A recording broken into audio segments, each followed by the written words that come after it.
안녕하세요. 행복씨앗입니다. 오늘도 시장을 정리하면서 하루를 마무리하는 시간을 가져볼까 합니다.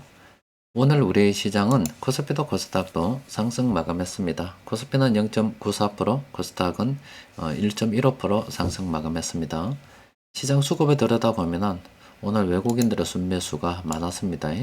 3,896억 원 순매수를 했고, 그리고 이 코스닥에서는 그 외국인하고 기관들이 동시에 순매수를 했습니다.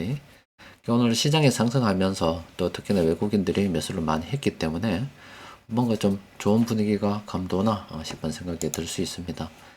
그런데 업종 수급을 들여다보면은 어제와 똑같습니다. 외국인 투자자들이 대형주 중심으로 이래 매수를 했고, 업종별로 보면은 이 조선 쪽하고 전기전자 이쪽에 거의 수급 순매수 대부분이 이쪽에 몰려 있었고, 나머지는 좀 고만고만했습니다. 어제하고 똑같죠. 그러면 지금 시장의 주요 이슈는 어떤 거냐면은 이겁니다. 트럼프가 돈도 계속 이야기하고 있습니다. 3,500억 달러 선납을 자꾸 이야기하고 있습니다. 선납. 돈도 이 이야기를 계속하고 있어요. 어제도 이 이야기 말씀을 드렸죠.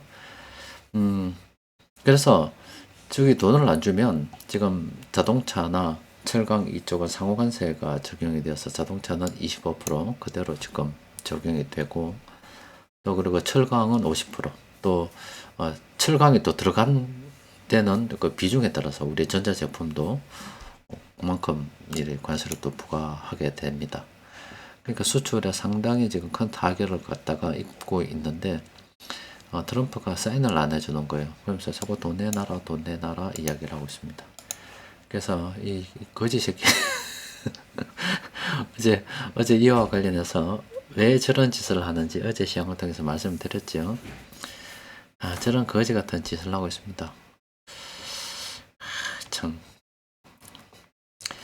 미국도 이 새끼 저래야 돈 내라 그러고, 어제도 말씀드렸다시피 중국도 14억 명이 다 상전이 돼가지고 빨간 여권 들고 다니면서 중국인이 존중해 달라고 상전 놀아 달라고 옆에서 이래 분탕질을 시켜서 하니까 중간에 낑기 가지고 참 괴롭습니다. 그런데 지금 정부 입장에서도 이거 487조 원인데 저거는 달러로 달라니까 이게 사실은 정말로 진짜 말도 안 되는 게, 이게 우리나라 외환시장이 작아요. 우리 한국에서 이렇게 예를 들어서 주지도 않을 거지만 487조를 갖다가 돈을 찍어서 중간에 달러로 바꿔가지고 이래 나가죠. 진짜 우리 외환시장 박살납니다. 진짜 박살난다고요. 환전 수요가 되나? 우리가 이거 환전해줄 능력이 안 됩니다. 그러니까 박살나는 짓인데, 와, 이 거지 새끼. 지금 그래서 이게 14일에 지금 해결이 좀 안 될 것 같습니다. 우리 정부에서도 자꾸 저를 돈 내놔라고 귀 막고 저지를 하는데, 그래서 지금 이게 길어지면 길어질수록 이제 수급적으로 볼 때 투자자들은 미국이 필요한 반도체하고 배하고 이쪽밖에 지금 관심을 가질 수 없잖아요. 자동차나 다른 쪽 어떻게 관심을 가지냐고. 그러니까 오전 시장에 말씀드린 것처럼 이쪽하고 우리가 내수 쪽으로 우리가 관심을 좀 가지고 있어 봐야 되겠다. 이렇게 생각하시면 됩니다. 세력들이 오늘 공통으로 매집한 종목이 있는데 그중 많이 올라서 볼 건 별로 없고요. 한미글로벌은 아직 많이 오르지 않았기 때문에 이것도 관심을 가지고 살펴볼 필요는 있겠더라고요. 또 그리고 빨간색 종목들 오늘도 좀 있죠. 이런 거 좀 몇 개 있죠. 여러분들 이거 좀 관심을 가지고 살펴볼 필요가 있습니다. 그러니까 시장이 조금 교착 상태에 머물러 가지고 있습니다. 이거 조금 더 기다려 봐야 될 것 같아요. 그래서 지금은 마땅하게 들어가야 될 종목이 별로 없어요. 그래서 그냥 시장 흐름 쭉 보고서 그냥 내수 쪽으로 많이 오르지 않았기 때문에 그쪽으로 좀 관심을 가지고, 조선이나 반도체 쪽은 이미 많이 올랐기 때문에 삼성전자 이런 거는 아직도 접근이 가능합니다. 그런 거는 계속 보유 관점으로 조금 접근을 좀 해야 되겠죠. 어쨌거나 이번에 지금 거품이 굉장히 많이 일어날 걸로 예상이 됩니다. 왜 그러냐면은 일방향이라서 그렇습니다. 그게 어떤 거냐면은 기존에는 우리 이 중앙은행에서 뭐 금리 뭐 통화정책 그 금리를 갖다가 어떻게 이용을 해서 또 그리고 은행의 뭐 지급 준비율 같은 거 이런 것 좀 이용을 좀 하기도 하고 또 아니면 직접 어떤 채권을 갖다가 양적 완화를 해서 매입 아니면 또 이래 샀다 팔았다 하면서 시중에 통화를 갖다가 공급을 했거든요. 근데 이거는 이제 늘었다가 줄였다는 이런 장치가 중앙은행에서 어느 정도가 되는데 지금 스테이블 코인을 갖다 하게 되면은 물론 약간의 조절을 할 수는 있을 겁니다. 뭐 걔들도 그것 때문에 일단은 뭐 단기 채권 위주로 운영을 해라 뭐 이런 식으로 이야기를 좀 하고 있거든요. 그래서 뭐 3개월마다 만기가 있기 때문에 요렇게 채권을 갖다가 미국에서 이제 더 발행을 하고 안 하고 그거에 따라서 조정을 할 수 있다고 나름대로 좀 계산을 좀 하고 있는 것 같긴 한데 그거는 저거 사정이고 어쨌든 이거 그러면은 채권에 대한 이야기고 그 발행사에서는 달러로 또 이렇게 어느 정도 현금으로 또 부여하고 있는 문제가 생기잖아요. 그죠? 그렇기 때문에 이게 예전에는 그래도 지금 현재는 중앙은행을 통해서 돈을 내렸다가 줄였다가 이게 어느 정도 가능한데 지금 이게 조금 어렵다. 그럼 돈이 늘어나는 쪽으로 갈 수밖에 없고 또 여기서 또 우리가 좀 하나 더 생각해야 되는 게 지금 은행에서도 자꾸 사람들 자를 겁니다. 그리고 제조업 현장에서도 사람들 자꾸 내보낼 겁니다. 자를 거예요. 그리고 우리 투자 있죠. 투자도 아마 사람들 자르고 인공지능이 이제 대신하게 될 겁니다. 이미 많이 그렇게 되고 있고 앞으로도 점점 그렇게 될 겁니다. 근데 여기에서 조금 문제가 생깁니다. 인공지능이 이제 자기가 나름대로 알아서 이제 판단을 해서 투자를 진행한다 손 치면은 이게 또 인공지능이라고 한 게 만능이 아니다라고 제가 말씀을 드렸죠. 지가 학습한 게 지나간 어떤 과거의 어떤 일을 가지고서 학습을 해서 그 패턴을 찾아가지고 매매를 한다고요. 투자를 진행한다고요. 근데 과거는 과거고 미래는 아무도 모른다니까요. 지금 전 세계 돈들이 이만큼 많이 풀려 있는데 그렇게 많이 풀렸던 적은 없었단 말입니다. 그렇죠. 또 이렇게 스테이블 코인 같은 이런 것들도 과거에 존재하지 않았던 것이 되는 거고. 그렇죠.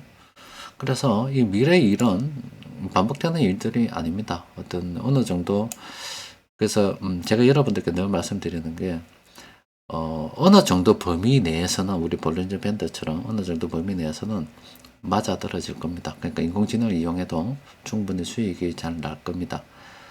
그런데 과거에 우리가 경험해보지 못했던 사건들이 이제 순식간에 발생을 하게 되면은 그게 어떤 하나의 어떤 시작점이 되어서 전체 인공지능이 연쇄적으로 무너지면서 반응을 하기 시작하면은 시장이 그냥 예전에는 뭐 무너지는데 사람의 판단이 있고 뭐 이렇게 됐는데 그게 아니라 그냥 순식간에 하루아침에 시장이 무너질 수 있을 겁니다. 우리는 한 30%뭐 이렇게 되지만 한가가 좀 있지만 미국은 설정이 안 되거든요. 또 만약 그렇게 된다 하더라도 지금 인공지능이 매매를 하는데 모든 인공지능이 다 매도 쪽으로 간다 이러면 매수가 없잖아요. 그럼 시장은 그냥 점 하한가로 계속 떨어져서 바닥으로 내려 찍어버리거든. 그럴 가능성이 충분히 있습니다.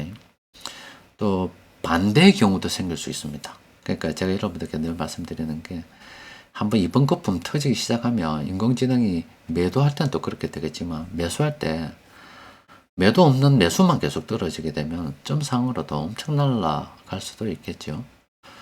그래서 적당하게 어느 정도 날아갈 때 너무 욕심 부리지 말고 정리를 하십시오. 하시고 또 평상시에는 대응이라는 게 됩니다. 대응이라는 게 되는데 모든 게 그러니까 인공지능이 매매에 관여를 해서 전부 다 매도를 하거나 전부 다 매수를 하거나 그런 상황이 딱 진행이 딱 됐을 때는 그건 대안이 없는 상태가 됩니다. 그냥 끝까지 갑니다. 오를 때도 끝까지 오르게 되는 거고 떨어질 때도 막 끝없이 떨어지게 되는 겁니다. 근데 그 상황에서는 대응이라는 게 불가능합니다. 그러니까 대비를 해야 되는 거예요. 그러니까 그 대비라고 하는 게 그냥 욕심내지 말고 정리할 때 오르더라도 던져야 됩니다. 그래서 제가 여러분들께 늘 말씀드리는 게 내가 나갈 때 나간다라고 여러분들께 분명히 이야기하고 나간다고 말씀드렸습니다. 심지어 내가 나가고 난 다음에 한참 더 오를 수도 있다라고 말씀드렸어요. 그거는 오른다는 것은 남들이 산다는 거고, 남들이 살 때 내가 팔 수 있는 겁니다. 그러면은 꼭지점을 찍고 돌아서는 순간에 우리가 흔히 이야기하는 무릎에서 사는 건 가능해요. 근데 어깨에서 파는 게 불가능하다 이 이야기입니다. 앞으로는 못 파는 상황이 벌어지게 되는 거죠. 그 대형으로서는 불가능합니다. 오를 때 팔아야 되는 거예요. 이런 점들도 여러분들 조금 생각 좀 해봐야 됩니다. 그러니까 지금은 이 트럼프가 나와가지고 아이고 이 거지 새끼 이거 망했어요. 미국도 이질을 하는 거 보면 이거 망한 겁니다. 이제 막판으로 가니까 저런 짓을 하는 거예요. 하도 안 되니까 이제 우리 보고 돈도 하는 이런 거지 새끼가 어디 있어요. 그래서 걔들도 지금 막판까지 가서 이제 돈도 굽이 풀린 망가진 양 이렇게 풀리게 되는 그런 상황이다 이 말이에요. 지금 당장은 좀 어려울 거예요. 근데 지금 당장은 사실은 어렵지는 않죠. 이 트럼프는 투자 방향을 명확하게 정해주죠. 얘가 분목관세 그대로 지금 적용을 안 시켜주기 때문에 487조 내놔라고. 그래서 반도체 저거 필요하니까 조성 필요하니까 이쪽은 지금 열어줘서 너무나 정답지로 쉽게 만들어주잖아요. 야 머리는 단순하기 때문에 좀 파고들면 투자하기가 굉장히 쉽습니다. 그럼 수출이 그래 막히면 내수 쪽으로 보면 되는 거죠. 딱 정답은 딱 나와 있다고. 대충 이해됩니까? 하여튼 지금 우리가 고려해야 되는 상황들이 굉장히 많고 점점 어떤 사람들을 갖다 인공지능으로 또 대체를 하기 때문에 기업들의 수익성은 늘어날 거고 심지어 투자 쪽도 인공지능이 나가게 담당하게 될 건데 그때가 되면은 사정없이 오르거나 사정없이 내릴 수 있다 이 말이에요. 근데 내가 볼 때는 사정없이 오르는 게 먼저다. 왜냐면 지금 인공지능이 점점 사람을 대체해서 기업들 수익이 늘어나는 가운데 이제 코피 풀린 스테이블 코인 같은 돈들이 드러나기 시작하고 이거는 한 방향 줄어들기가 굉장히 어려운 돈들이고 돈이 늘어나기 시작하면 모든 경제 지표는 다 잘 오기 때문에 잘 나올 때는 인공지능도 과거 패턴상 잘 오는 거라서 계속 투자를 갖다가 한다고요. 밑도 끝도 없이 지금 투자가 진행이 된다고. 그럼 투자가 언제 안 되느냐? 더 이상 투자할 돈이 없을 때까지 가겠죠. 빚을 내지 못할 때까지 가겠죠. 그러다가 갑자기 이제 한순간에 딱 채이게 되면은 상황이 급반전해가지고 급락을 하는데 그때는 아마 못 팔 겁니다. 인공지능이 파는 거라서 사람에게 비해서 팔 수도 없을 뿐더러 그냥 팔면은 뭐 급선지하러 떨어져서 바닥까지 순식간에 갈 겁니다. 그러니까 뭐 무시무시한 그런 어떤 하락이 있겠죠. 그런 상황에 대응이 안 되기 때문에 대비를 해야 된다. 하여튼 뭐 조금 전에도 말씀드린 거 반복이고 계속 최근에도 말씀드렸고 자주 말씀드리는 거라서 다 잘 이해하고 계실 거라 봅니다. 하여튼 이번에 잘 해야 되는 거고 또 너무 욕심 내지 말아야 되는 겁니다. 자, 오늘은 여기까지 정리하도록 하겠습니다. 이상입니다.